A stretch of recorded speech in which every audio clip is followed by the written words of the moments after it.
Elijah's a very soft-spoken, well-mannered person. Good energy, outgoing, all about family and friends, not in the streets at all. No, they're not telling the truth. That story they posted is not the truth. Quiet, not the truth at all. It was definitely a momentary pause between one gunshot and the return gunshots. So you believe there were two separate guns? Yeah, absolutely. They said that there was an exchange of gunfire. Did you ever see? I heard one gun. I didn't hear two different type of gunshots. A justified shooting. That's what the family of a man killed by an off-duty Milwaukee officer is saying about that after seeing the video of what happened. You ever had one of those moments where a small mistake, just a bump in traffic, turns into something you could never take back? That's exactly what happened one October morning in Milwaukee. What started as a fender bender between two men became a fatal confrontation that would stun the city, divide opinions, and leave one family grieving yet calling the tragedy justified. Before we go deep into what really happened, hey, welcome back to Crime Bitz. If you love true crime stories that dig into the why behind every headline, hit that like button, subscribe, and click the bell icon so you never miss an upload. All right, let's unpack this one carefully. It was October 9th, 2025, a Thursday morning like any other in Milwaukee. 26-year-old Elijah Wilks was driving through the north side of the city, heading east along West Mill Road. Traffic was slow because of construction. Lanes were merging, and everyone was trying to squeeze in. Coming the other way was a man most people wouldn't even recognize as an officer, because at that moment, he wasn't in uniform. He was an off-duty Milwaukee police officer, driving his personal vehicle to work after a long week of shifts. What happened next was quick. Too quick. The officer's car and Elijah's vehicle collided, a minor crash, barely more than a scrape. Dashcam footage later showed it was one of those close-call merges that could happen to anyone. But for reasons we'll probably never fully understand, that small impact set off a chain of events that would end a life within minutes. Both men pulled over near the 4900 block of West Mill Road. The off-duty officer stepped out to check the damage. Elijah did the same. Maybe frustration was already in the air. Maybe one gesture, one tone of voice made everything worse. What's certain is that within moments, Elijah reached for something. According to the dashcam video, he pulled out a firearm. At first, viewers might wonder, why would anyone bring a gun into a traffic argument? Was he scared? Angry? Trying to intimidate? We may never know. But the footage shows Elijah striking the officer in the face with that gun. The officer, caught off guard and injured, stumbles back. Then, as Elijah points the weapon toward him, instinct and training kick in. The officer draws his service weapon. The next seconds are chaos. 2 flashes, 2 loud cracks. One man goes down, the other stands frozen. When the echoes fade, Elijah Wilks, just 26 years old, is lying on the ground. The officer, bleeding from a head wound, calls for help. By the time first responders arrived, it was too late. Elijah was pronounced dead at the scene. And from that moment, Milwaukee would be left asking, what truly happened in those 26 seconds after 2 cars collided? When news broke that morning, Milwaukee woke up to confusion and heartbreak. A young man shot dead after a car crash. An off-duty police officer involved. No uniform, no badge showing. Just 2 men, 1 dead, 1 left shaken and bloodied. The story spread fast, but the details were murky. People were angry, suspicious. Many asked the same question. Was this another case of police violence? Social media exploded with speculation. Posts called it a traffic stop gone wrong, even though the officer hadn't been on duty. Others claimed Elijah was unarmed, that the officer acted too quickly. Nobody had seen the full footage yet, and that uncertainty poured gasoline on the fire. Elijah's family was devastated. His mother reportedly couldn't believe it. Friends described him as quiet, respectful, someone who avoided confrontation. To them, the image of Elijah with a gun didn't make sense. That wasn't him, one relative said through tears. He didn't go looking for trouble. But inside the Milwaukee Police Department, the mood was different.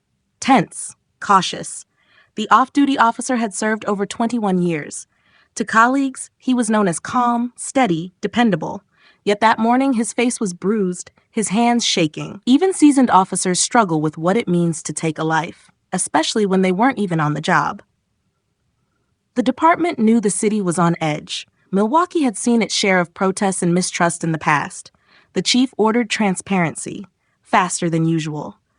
Under department policy, body cam or dash cam footage from shootings normally takes about 15 days to be released. This time, it took only 4. The family wanted answers. They didn't want rumors. They wanted truth.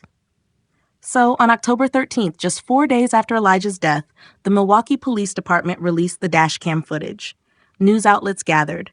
Reporters waited, cameras ready, families clutching each other's hands. Everyone braced for what they were about to see. And when the footage rolled, it was gut-wrenching. There it was. The collision, the stop, the 2 men stepping out. And then the moment that changed everything. Elijah approaching the officer, gun in hand, striking him in the face, then pointing the weapon toward him. In that instant, the officer fired. It was over almost as quickly as it began.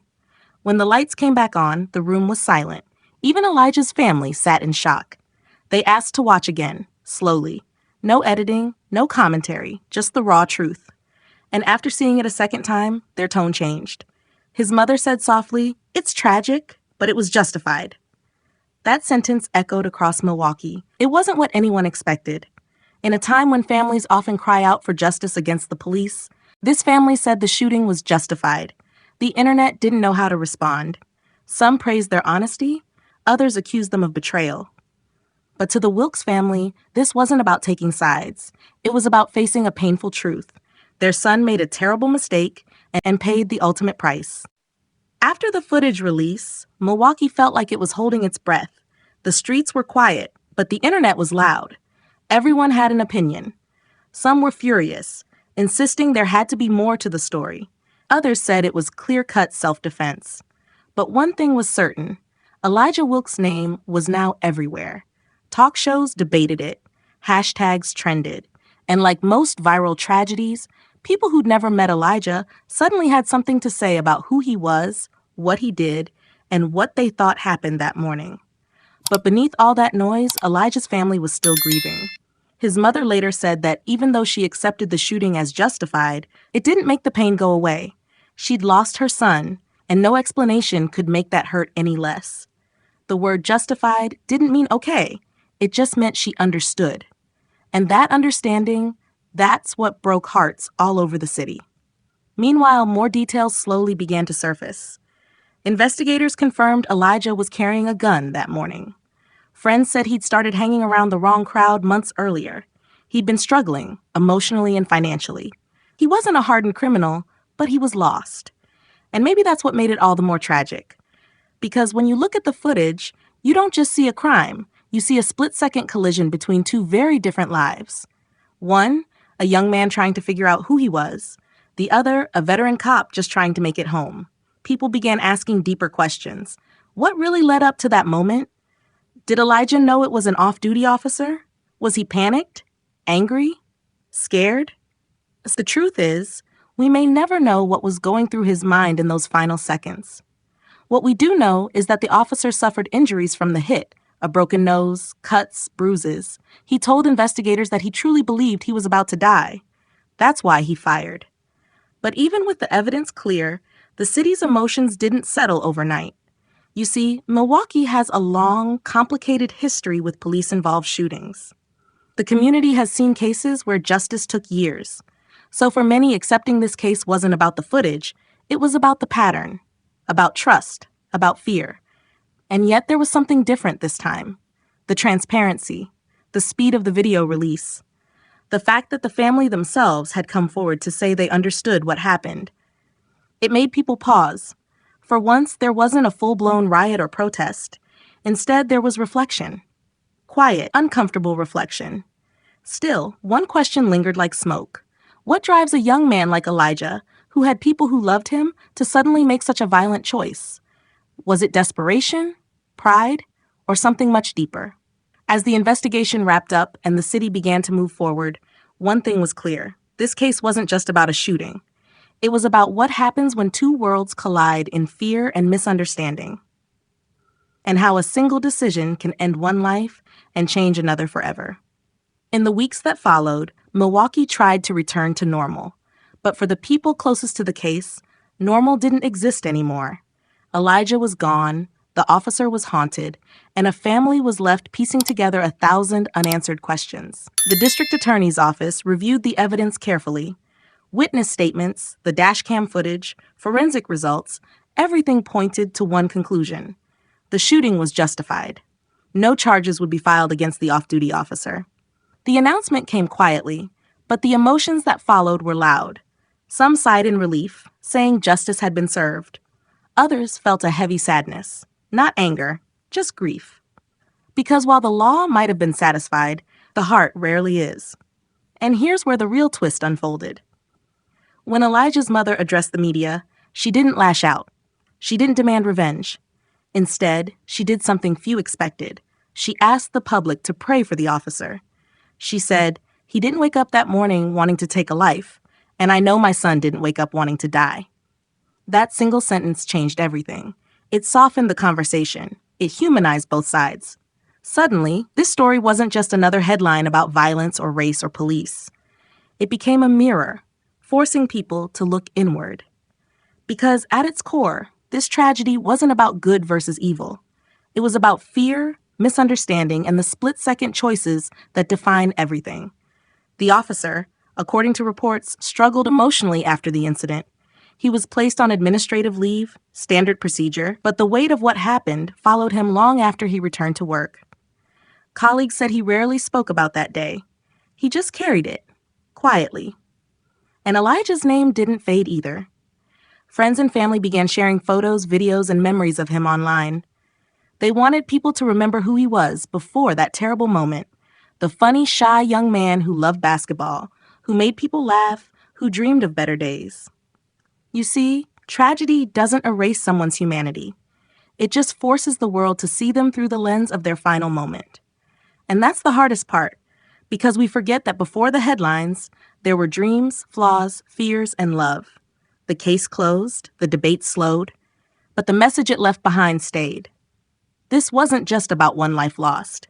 It was about how quickly things can unravel when emotion outweighs reason, when fear silences understanding, and when 1 second changes everything. So maybe the real question isn't what happened that day, but why it had to happen at all. When you really think about it, this story isn't just about Elijah Wilks or an off-duty cop. It's about how fragile life can be, how one misunderstanding, one moment of fear can destroy 2 lives at once. Elijah lost his life that morning, but the officer? He lost peace of mind. And somewhere in between, 2 families, one grieving, one guilt-ridden, were left wondering if anything could have been done differently. And maybe that's the part that hurts most. Because deep down, we all like to believe we'd act differently if we were in their shoes. But truthfully, fear doesn't wait for logic. It's fast, it's loud, it blinds you. And in those seconds, people don't think, they react. Still, you can't help but wonder. What if Elijah had paused? What if the officer had recognized the fear behind the aggression? What if either man had taken just one breath before reacting? Would they both still be here today? These are the uncomfortable questions we rarely ask out loud because they make us face something we don't like to admit, that any one of us could find ourselves in a moment like that. Maybe not with a gun, maybe not in a crash, but in that space where anger meets fear and reason slips away. Milwaukee may have moved on, but this story lingers because it's more than a headline, it's a lesson, a hard, painful one. Elijah's death reminds us how fast life can turn. And his mother's words, those words about forgiveness and understanding, remind us that healing doesn't come from blame, it comes from empathy. The city didn't riot this time. People didn't burn streets or shout in rage. They mourned quietly, they talked, they listened. And maybe, just maybe, that was progress. Because sometimes justice isn't about punishment. It's about understanding the pain on both sides. So tonight, as you think about this story, ask yourself this. What would you have done if you were the officer that morning? Scared, attacked, unsure? And what would you have done if you were Elijah? Young, frustrated, feeling misunderstood, and cornered by life. We may never know the full truth behind that moment, but we can choose what we learn from it. Fear and anger will always exist, but so can compassion, awareness, and control. That's the difference between tragedy and understanding. And as always, thank you for watching Crime Bitz, where we tell the stories that make us question, feel, and think deeper about the world we live in. If you found this story powerful, hit that like button, subscribe to the channel, and tap the bell icon so you don't miss the next case that'll keep you thinking long after it ends.